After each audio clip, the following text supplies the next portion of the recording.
So yun guys, pinuntahan po namin guys si Nanay Linda po dahil sa request po ng tatlo niyang anak. So yun nga guys, wala na daw po si Nanay Linda at gusto po nila makita kasi malayo daw po sila. So dito nga guys, no, tinanong po natin yung kapitbahay po nila kung saan po dito po tayo nag-vlog po dati. At ang sabi po ay nilipat daw po si Nanay. Yun nga guys, no, pinuntahan po namin si Nanay kung saan po siya nakahaya. So yun ma'am, dito na po tayo ma'am sa request niyo po. Sa tatlo po na nag-request po sa akin, si Agnes, si Junior Bautista po at si Bibilin po.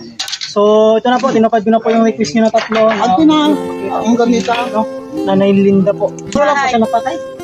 Hapon, tapos may piturinta. Kapon lang po. Umaga. Pare kong asawa po ni Nanay Linda. May ulitin nyo. Pag may awa, magtulong sa kanila kasi mahirap ang buhay nila. Ang sinong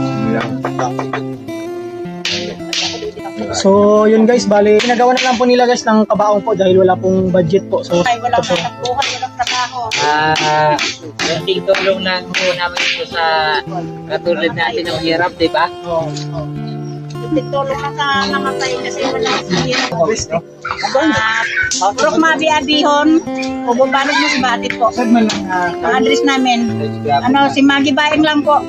Ako ang tumutulong dito sa namatay para mapalibing namin at saka kami na balsama lang. Namin sa lupa lang na namin pilibing kasi wala kami pang bili ng mga simento eh. Sinong may puso na magtulong, ayun na lang bahala kung magbigay kayo. so ito guys, ginagawa na lang po nila guys ng paraan guys para magawan po si Nanay ng kabaong. No? Ito.